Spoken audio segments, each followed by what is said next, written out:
Legătura dintre stilul de viață și riscul de atac cerebral. Atacul cerebral, cunoscut și sub numele de accident vascular cerebral, AVC, este una dintre cele mai grave afecțiuni medicale care poate apărea la orice vârstă și poate avea consecințe devastatoare.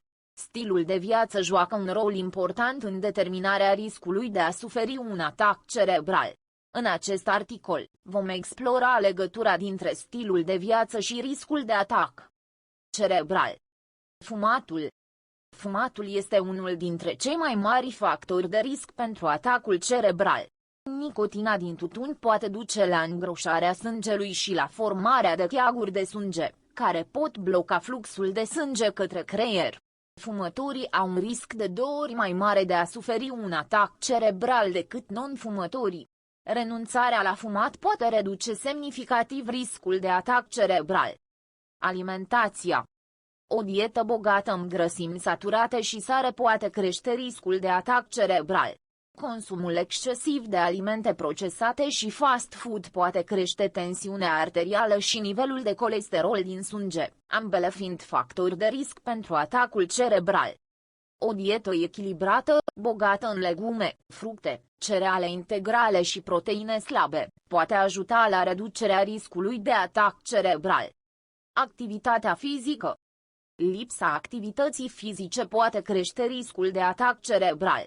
Exercițiile fizice regulate pot ajuta la menținerea tensiunii arteriale sănătoase, la îmbunătățirea circulației sanguine și la reducerea riscului de obezitate și diabet.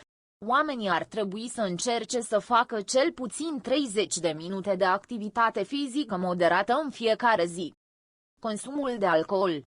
Consumul excesiv de alcool poate crește riscul de atac cerebral prin creșterea tensiunii arteriale și prin afectarea funcției creierului.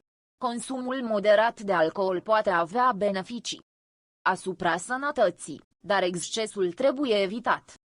Greutatea corporală.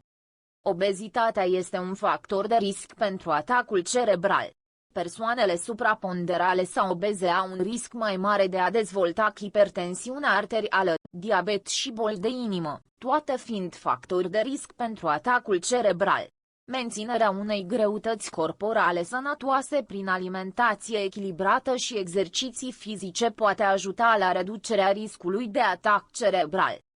Concluzie. Stilul de viață poate juca un rol important în determinarea riscului de atac cerebral. Fumatul, alimentația nesănătoasă, lipsa activității fizice, consumul excesiv de alcool și obezitatea pot crește riscul de atac vascular.